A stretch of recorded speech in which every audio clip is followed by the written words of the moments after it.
வணக்கம் குழந்தைகளா, எல்லோரும் வீட்டில் நலமா இருக்கீங்களா? உங்கள் ஆரோக்கியத்தை நீங்கள் கவனிப்பதுண்டா? அதிகாலை நேரத்தில் நாம் எழுந்து நம்மளுடைய காலை கடமைகளை முடித்து குளித்து கொஞ்சம் இளமையில் கொள்வது நம்ம உடம்புக்கு மிகவும் நல்லது. கண்டிப்பாக அதை செய்யணும். நோயற்ற வாழ்வே குறைவற்ற செல்வம். அதே போல் 5 வளையாதது 50 வளையுமா? இது பழமொழி இல்லையா? இது போல நீங்கள் இந்த இளம் வயதிலேயே இந்த பழக்கத்தை ஏற்படுத்திக் கொள்ளுங்கள்.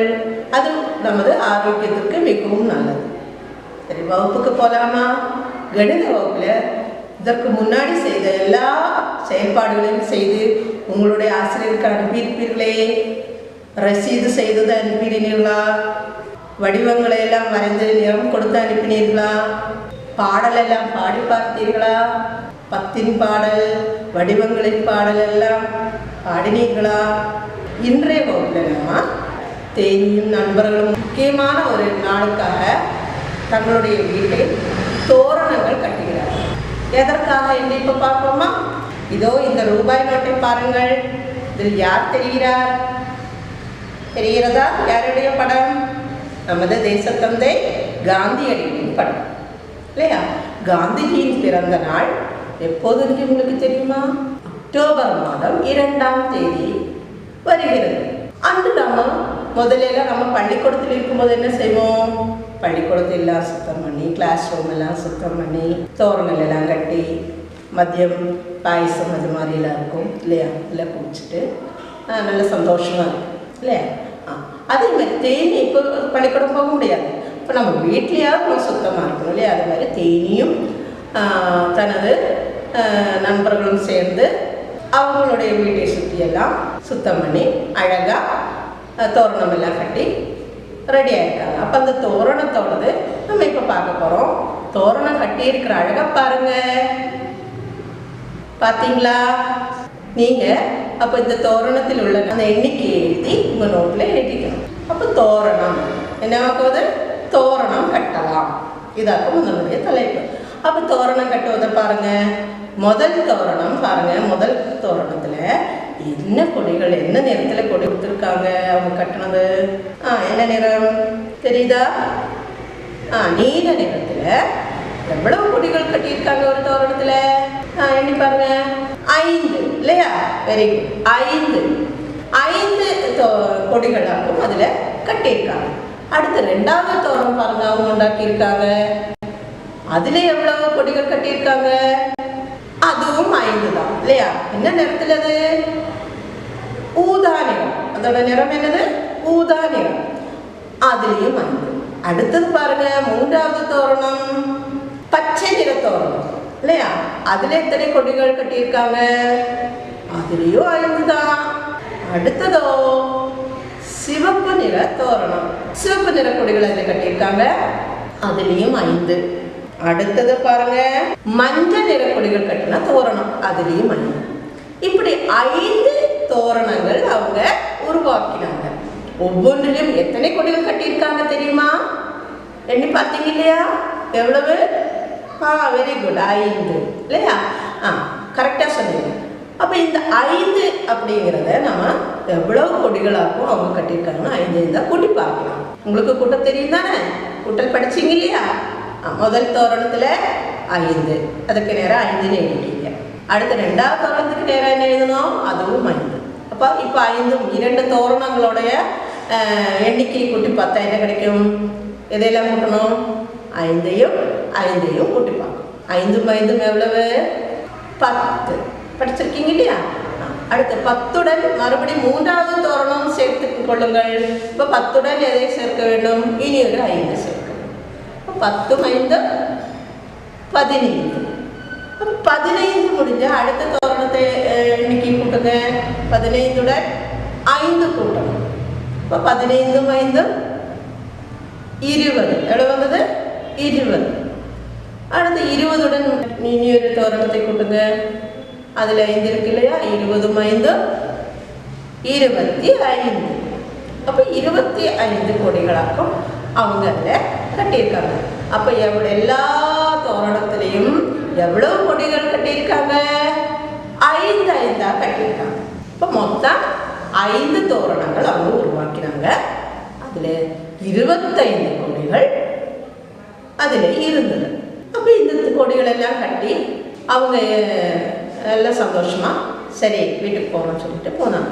அப்போ தேனியோட ஒரு நண்பனான குரங்கண்ணன் என்ன செய்யும்? குரங்கண்ணன் இப்படியே சரி அது வசிக்கிறதா மரத்தில் தானே. அப்போ அது இப்படியே தேனியோட வீட்டையெல்லாம் பார்த்து ஓஹோ அழகாக இருக்குது, அட்டையாலையில் இந்த வீடு செஞ்சு விளையாண்டுருக்கேன் அப்படின்னு நினச்சிட்டு நம்ம எதில் வீடு செய்யலாம் அப்படின்னு அது யோசிச்சு. அப்படி எதில் வீடு செய்யலாம் பாருங்க, ஒரு தீப்பெட்டி வீடு தெரியுதா? படத்தில் தெரியுதா? அழகாக இருக்கா? அப்போ இது இதே மாதிரி ஒரு தீப்பெட்டி வீடு செய்யலாம் யோசிச்சு கொஞ்சம் தீப்பெட்டிகள் எல்லாம் அங்கேருந்து கிடக்கிறதெல்லாம் எடுத்துக்கிட்டு பாருங்க. தீப்பெட்டி வீடு அப்படிங்கிறது என்ன செஞ்சது? அந்த தீப்பெட்டிகளை வச்சு முதல்ல அதெல்லாம் ஒரு வீடுனா சுவர் வைக்கணும், கூரை வைக்கணும், ஜன்னல் இதெல்லாம் வேணும், ஜன்னல் கதவெல்லாம் வேணும் இல்லையா? அப்போ அது இப்படி முதல்ல அடுக்கி வச்சது. செங்கல் எல்லாம் கொண்டு வந்து அடுக்கி வைப்போம் இல்லையா வீடு கட்டுறதுக்கு? அது மாதிரி தீப்பெட்டிகளை கொண்டு வந்து அடுக்கி வச்சிருந்தது. பாருங்க உங்களுடைய பாடப்புத்தகத்தில் பக்கம் 32 தீப்பெட்டி வீடுன்னு ஒரு இது செயல்பாடு இருக்கு இல்லையா? அதை பாருங்க. பாடப்புத்தகத்தை எடுத்து பாருங்க பார்ப்போம். பாருங்க பாடப்புத்தகத்தில் தீப்பெட்டி வீடு தெரியுதா? நான் வாசிக்கிறேன். அந்த தீப்பெட்டி வீடு அப்படிங்கிற இந்த பாடத்தை நான் வாசிக்கிறேன், நீங்கள் அதில் நல்லா பாருங்கள். குரங்கண்ணனுக்கும் வீடு கட்ட ஆசைப்பட்டது. சாலை எங்கும் சுற்றியது. தீப்பெட்டிகளை சேகரித்தது. அவற்றை அடுக்கி வீடு கட்ட முயன்றது. படத்தில் உள்ள தீப்பெட்டி சுவரின் ஒரு வரிசையில் எத்தனை தீப்பெட்டிகள் உள்ளன? அந்த படத்தில் பாருங்க, எத்தனை தீப்பெட்டிகள் உள்ளன படம் தெரியுது இல்லையா? ஒவ்வொன்றுலையும் 5 5 இருக்கு இல்லையா? அப்போ நீங்கள் அங்கே எழுத வேண்டியது எவ்வளவு தெரிஞ்சது இல்லையா? எண்ணி பார்த்து ஒரு வரிசையில் எத்தனைன்னு எழுதிருக்கீங்க. அடுத்து 2 வரிசைகளில் அப்படின்னு சொன்னால் அப்போ 2 வரிசையும் சேர்த்து எவ்வளோ வரும் அதையும் எண்ணி எழுதுங்க. அடுத்து 3 வரிசைகளிலும் எத்தனை தீப்பெட்டிகள் உள்ளதுன்னு 3வது கேள்வி கொடுத்துருக்காங்க. அப்போ 3 வரிசைகளையும் சேர்த்து எவ்வளோன்னு எழுதிக்கீங்க. இதே மாதிரி 5 வரிசையிலும் மொத்தமாக இது 5 வரிசை தான் இருக்குது. 5 வரிசையிலும் சேர்த்து எவ்வளவு? 5 வரிசையிலும் சேர்த்து எவ்வளவு அப்படிங்கிறது மொத்தமாக நீங்கள் இப்போ 5 வரிசையில் 5 5 நம்ம போட்டோம்னா எவ்வளோ உங்களுக்கு தெரிஞ்சது இல்லையா? தெரியுமே, அதை எழுதிக்கீங்க. அப்போ இனி அடுத்த கீழே பாருங்கள். இதே போல் 10 வரிசைகள் வைக்க எத்தனை தீப்பெட்டிகள்? 10 வரிசைகள் வச்சு 5 வரிசையில் நம்ம எவ்வளோன்னு கண்டுபிடிச்சி வச்சுருக்கீங்க. அப்போ இதே மாதிரி ஒரு 5 சேர்த்துனா தானே 10 வரிசை. அப்போ இந்த 5ல் எவ்வளோ கண்டுபிடிச்சிங்களோ அதே இன்னொரு வரிசையிலையும் 5ன்னு சொல்லிட்டு 10 வரிசையாக்குனா 2 கூட்டினா போதுமே. அப்போ எவ்வளோன்னு உங்களுக்கு தெரியும். அதை கூட்டி அந்த பெட்டியில் விடையை எழுதுங்க. இந்த விடையை எழுதின பிறகு நீங்கள் அதை படம் பிடிச்சு உங்கள் ஆசிரியருக்கு அனுப்பணும். சரியா? மறக்காமல் செய்வீங்க தானே? செஞ்சுருந்தவங்க இது ரொம்ப எளிமையான கணக்கு தான். செஞ்சுருந்தவங்க அதையும் அனுப்பலாம், செய்யாதவங்க செய்துட்டு அனுப்புங்க. தீப்பெட்டிகளை எவ்வளோ அடுக்கி வச்சுருக்குன்னு நீங்கள் எழுதிட்டீங்க இல்லையா? அந்த குரங்கனை இந்த தீப்பெட்டிகளை எல்லாம் வச்சுட்டு இப்படி அடுக்கி வச்சவர்கள் மறுபடியும் அது என்ன செஞ்சுது? எல்லாத்தையும் கலைச்சு வேற ஒரு மாதிரி அடுக்கி வச்சுது. அது எப்படி அடுக்கி வச்சதுன்னு பாருங்க. இங்கே அதனோட குணம் உங்களுக்கு தெரியும் இல்லையா? ஒரு பொருளை இப்படி கையில் வச்சுருந்தோன்னா அப்படியே வச்சுருக்குமா? இல்லை, அதையெல்லாம் கலைச்சு இல்லை பிச்சு போட்டு குரங்கு கையில் பூமாலை கிடைத்தது போல அப்படின்னுலாம் ஒரு பழமொழி இருக்கு. அது மாதிரி குரங்கு தன்னோட கையில் ஒரு பொருள் வச்சுருந்தோன்னா அதை அப்படியே ஆராய்ச்சி செஞ்சுட்டே இருக்கும். அதை என்னென்ன செய்யணுமோ எல்லாம் அப்படியே பீஸாக. ஆனால் அது அதே மாதிரி அடுக்கி வச்சது தீப்பெட்டிகளை எல்லாம் கலைச்சு மறுபடியும் அதை என்ன யோசிச்சது? சரி, ஐயோ நான் வந்து இப்படி அடுக்கி வச்சதில் கலைச்சிட்டேன், மறுபடியும் அதை அடுக்கி வைக்கலாம்னு சொல்லிட்டு அது மாதிரி அடுக்க தெரியும். அது வேறு மாதிரி அடுக்கிடுச்சு பாருங்கள். அது கொஞ்சம் தீப்பெட்டிகளை எடுத்து இது மாதிரி அடுக்கிடுச்சு. எப்படின்னு பாருங்கள், குரங்கு பாருங்கள் இந்த மாதிரி அடுக்கி வச்சுருந்தது இல்லையா? அப்போ பாருங்கள், இதில் இந்த வரிசையில் எத்தனை இருக்குது? கீழ் வரிசை, இது கீழ் வரிசை, அதுக்கு மேலே உள்ள வரிசை, அதுக்கு மேலே, அதுக்கு மேலே, அதுக்கு மேலே. அப்போ கீழ் வரிசையில் எத்தனை இருக்குது? 1 2 3 4 5.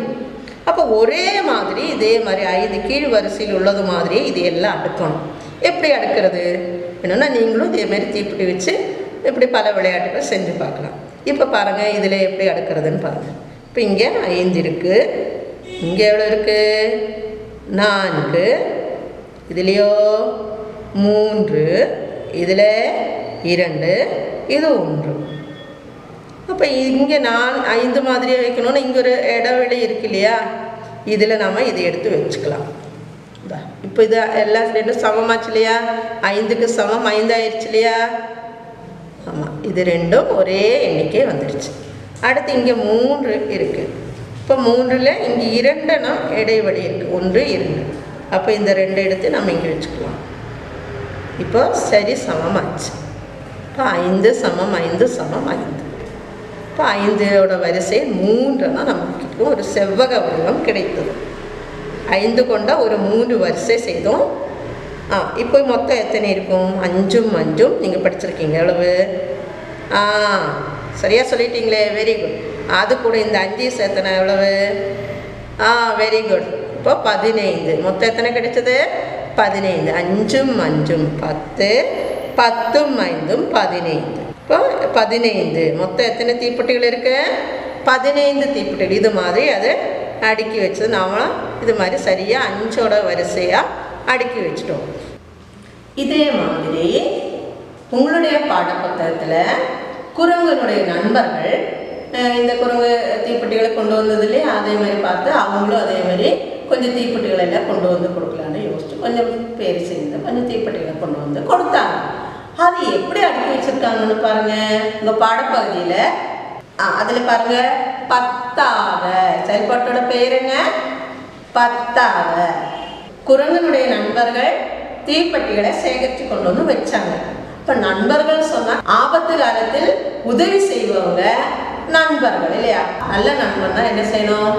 அவங்களுக்கு கஷ்டம் வரும்போது அவங்க கூடவே நின்று உதவி செய்யணும். அதுதானே நண்பனுடைய அடையாளம். அதே போல குரங்கனுடைய நண்பர்களும் என்ன செஞ்சாங்க? குரங்குக்கு சரி தீப்பெட்டிகளை எல்லாம் கொண்டு வந்து கொடுக்கலாம்னு சொல்லிட்டு கொஞ்சம் தீப்பெட்டிகளை எல்லாம் கொண்டு வந்து அவங்க கொடுத்து அதை அடுக்கி வச்சிருக்காங்க. பாருங்க எப்படின்னு. கீழ் வரிசையில் எவ்வளோ தெரியுது? எண்ணி பாருங்க, எவ்வளோ தெரியுது? எண்ணி பார்த்துட்டீங்களா? புத்தகம் எடுத்து பாருங்க. புத்தகத்தில் கீழ் வரிசையில் பாருங்க, தெரியுதா? 10 இல்லையா? கீழ் வரிசையில் 10.